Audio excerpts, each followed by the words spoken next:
ঈদের দিনে যখন পুরো দুনিয়ার মুসলমানেরা কোরবানির মাংস আর উৎসবের খুশিতে মত্ত, তখনও গাজার আকাশে চক্কর দিচ্ছে ড্রোন, বেজে চলেছে বিমান হামলার সাইরেন।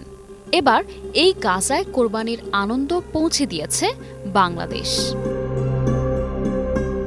বিশ্ব মুসলিম সম্প্রদায়ের অন্যতম পবিত্র উৎসব ঈদুল আজহার এই সময়ে যখন অধিকাংশ মুসলিম দেশেই পশু কোরবানির আনন্দে মেতে উঠেছে সবাই, তখন ফিলিস্তিনের গাজা উপত্যকার চিত্র সম্পূর্ণ বিপরীত। সেখানে প্রতিনিয়ত শত্রুর হামলা আর খাদ্য সংকটের সঙ্গে লড়াই করছে নির্যাতিত মুসলমানরা। এমন এক ভয়াবহ বাস্তবতায় ঈদের আনন্দ ভাগ করে নিতে এগিয়ে এসেছে বাংলাদেশের ধর্মপ্রাণ মানুষ। তাদের অর্থায়নে গাজার বহু পরিবারে পৌঁছে গেছে কোরবানির মাংস, ছড়িয়ে পড়েছে মানবিকতার সুবাস। গত কয়েক কোরবানির মতো আমরা এবছরও বাংলাদেশের অসহায় মাজলুম এবং ফিলিস্তিনের গাজায় মাজলুমদের জন্য আমাদের সাধ্যমতো এবং সেখানে যতটুকু সম্ভব হয়েছে পাওয়া গিয়েছে আমরা তাদের জন্য গোশতের ব্যবস্থা করেছি। গাজার খান ইউনুস, দেইর আল বালা, মাওয়াসিয়াল কারারা সহ কয়েকটি যুদ্ধবিধ্বস্ত অঞ্চলে আমরা জবাই করা পশুর গোশত বিতরণ করেছি। বাংলাদেশের আলেমদের পরিচালিত সংস্থা Hafezi charitable society of Bangladesh এই মহতী উদ্যোগ বাস্তবায়ন করেছে।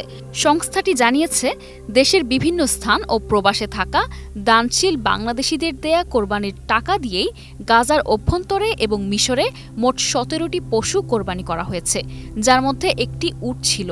এরপর সেগুলোর মাংস বিশেষ ব্যবস্থাপনায় পৌঁছে দেয়া হয়েছে গাজার অন্তত 10,000 পরিবারের কাছে।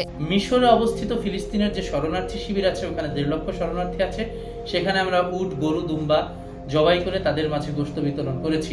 আলহামদুলিল্লাহ, ফিলিস্তিনের গাজার মাজলুম ভাই বোনদের জন্য এবং মিশরে অবস্থিত মাজলুম ফিলিস্তিনিদের জন্য আমরা প্রায় 10,000 পরিবারকে আমরা আলহামদুলিল্লাহ ঈদ সামগ্রী, কোরবানির পশুর গোশত এবং রান্না করা খাবার আমরা পৌঁছে দিতে পেরেছি আলহামদুলিল্লাহ। এই উদ্যোগের পেছনে কাজ করেছে একটি বিশাল মানবিক চেতনা। উদ্যোক্তারা জানান, দেশের বিভিন্ন জেলা থেকে এবং মধ্যপ্রাচ্য সহ বিদেশে থাকা অনেক প্রবাসী বাংলাদেশি ঈদের কোরবানির বরাদ্দ টাকা গাজাবাসীর জন্য দান করেছেন। আমাদের অর্থের উৎস আমাদের আপামর জনসাধারণ, যাদের 1 টাকা থেকে শুরু করে লক্ষ লক্ষ টাকার অনুদানে আমরা গাজাবাসীর পাশে দাঁড়াচ্ছি।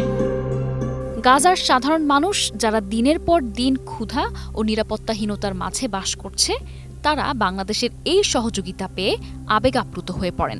অনেকেই বলেছে, এই ঈদে আমাদের সন্তানদের মুখে হাসি এসেছে। আমরা দোয়া করি বাংলাদেশে যেন আল্লাহ আরও বারাকাহ দান করেন।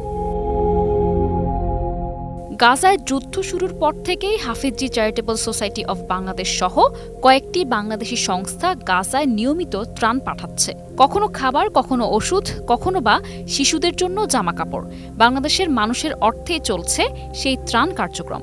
সংস্থাগুলো জানিয়েছে, গাজাবাসীর দুর্দশা কাটিয়ে ওঠা পর্যন্ত তারা মানবিক সহযোগিতা অব্যাহত রাখবে।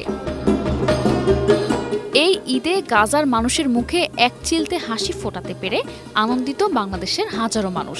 মানবিকতার এই দৃষ্টান্ত কেবল ধর্মীয় দায়িত্ব পালনের নয়, বরং বিশ্ব মুসলিম ভ্রাতৃত্বের এক উজ্জ্বল নিদর্শন।